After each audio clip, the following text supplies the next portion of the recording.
Student, welcome to chemistry class. और आज हम पढ़ने वाले हैं अध्याय 3 के आगे के टॉपिक के बारे में, जो है तत्वों के आवर्ती गुण को।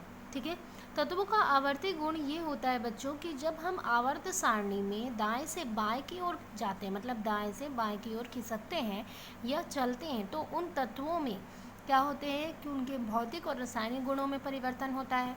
साथ ही साथ जब हम ऊपर से नीचे की ओर जाते हैं आवर्त सारणी में, तो तत्वों के आकार में परिवर्तन होता है, मतलब वह बड़े हो जाते हैं। मतलब आकार में बोल सकते हैं कि उनकी प्रारंभ ऊपर से नीचे जाने पे उनके साइज़ जो होते हैं वो इंक्रीज़ होते हैं, मतलब आकार में वृद्धि होती है। साथ ही साथ उनकी आयनन ऊर्जा है, आयनन एंथैल्पी है, इन सभी में वृद्धि होती है।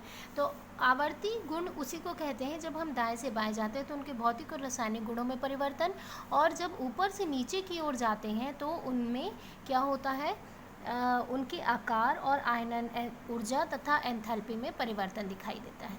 ठीक है, तो तत्वों के आवर्ती गुण में हम पढ़ेंगे तत्वों के वे गुण जो प्रत्यक्ष या अप्रत्यक्ष रूप से उनके परमाणु के इलेक्ट्रॉनिक विन्यास से संबंधित होता है।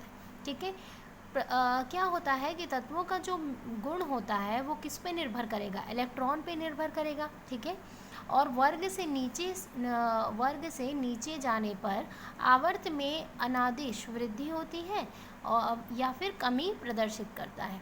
ठीक है, और आवर्ती गुण धर्म यही कहलाते हैं। क्लियर है? जो मैंने अभी आपको शॉर्ट में बताया, दाएं से बाएं जाने पर और ऊपर से नीचे जाने पे, उसी को हम आवर्ती गुण कहते हैं। अगर भौतिक आवर्ती गुण की बात करें तो भौतिक आवर्ती गुण परमाणु और आयनिक त्रिज्या पहला भौतिक आवर्ती गुण होता है। दूसरा आयनन एंथैल्पी।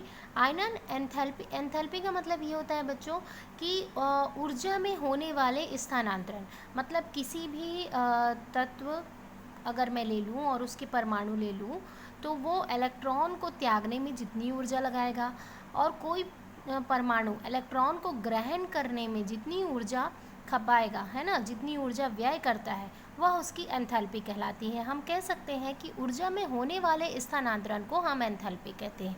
यहाँ तक क्लियर हुआ?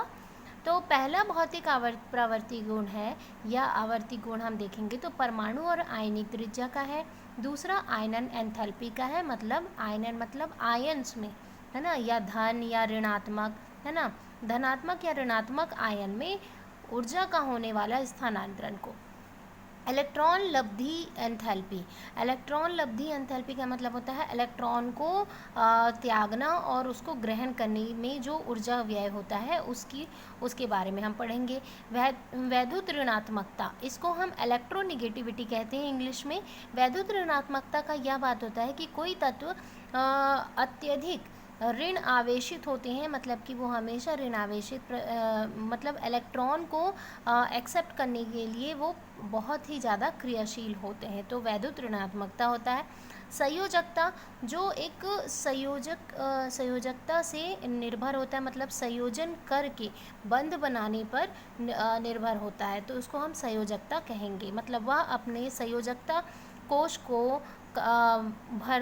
को कंप्लीट करता है और वो क्या करेगा कि अपने स्थायित्व को प्रदान करने के लिए, अपने स्थायित्व ग्रहण करने के लिए वो संयोजकता पर निर्भर करता है ना। कोई भी परमाणु क्या होगा, अपने संयोजकता अगर पूर्ण कर लेता है तो वह स्थायी हो जाता है, वह फिर बंध बनाने के लिए और प्रयास नहीं करेगा। तो यही चीज़ होता है संयोजकता। ठीक है, तो उसके संयोजकता में किस तरीके से वृद्धि होगी या कमी होगी, वैद्युत ऋणात्मकता बढ़ेगी कि कमी होगी, ये सब भौतिक गुण में हम आवर्ती में पढ़ेंगे। तो हम आवर्त सारणी में जैसे जैसे दाएं से बाएं जाते हैं और ऊपर से नीचे जाते हैं तो तत्वों में इन चारों गुणों में किस तरीके की कमी या वृद्धि होती है, इसके बारे में हमको जानना है। तो आगे चलते हैं। सबसे पहला टॉपिक हमारा होता है परमाणु त्रिज्या। परमाणु त्रिज्या का मतलब ये होता है कि जो नाभिक है, सपोज मान के चलो ये परमाणु है,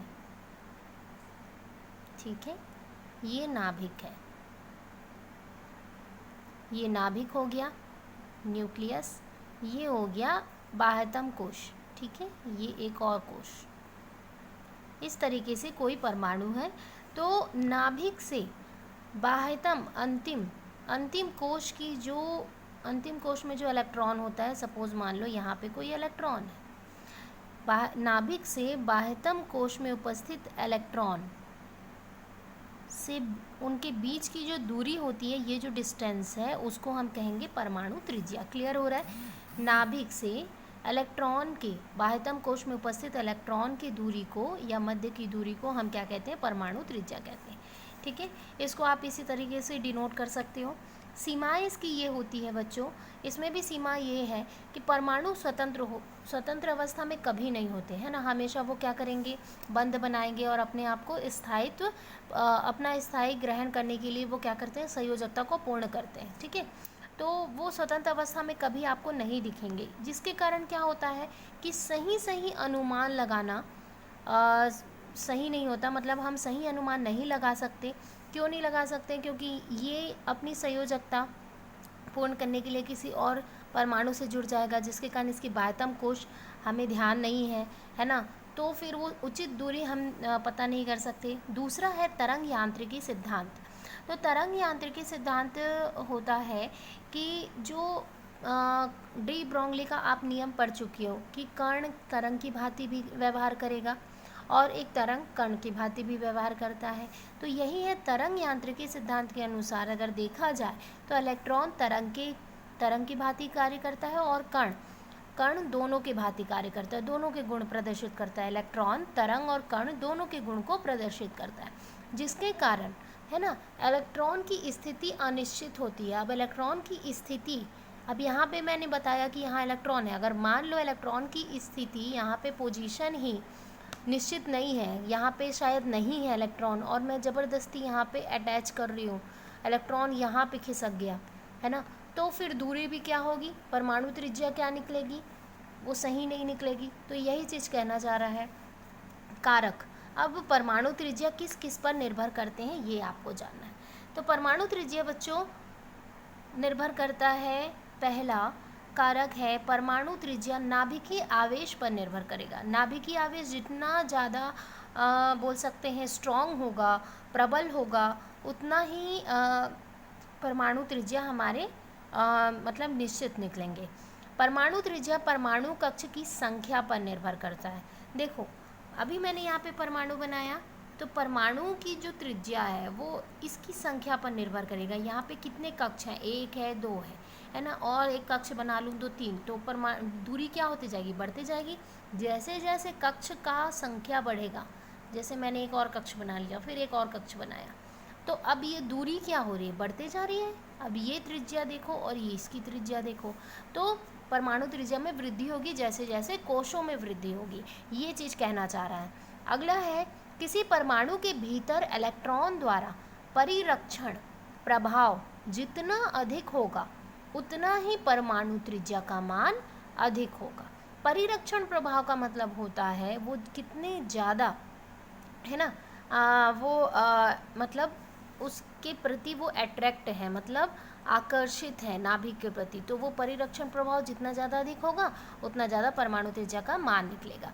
तो यहाँ पे आपने परमाणु त्रिज्या जाना। अब परमाणु त्रिज्या से जुड़े अन्य त्रिज्याओं के बारे में आपको जानना बहुत अत्यधिक आवश्यक है।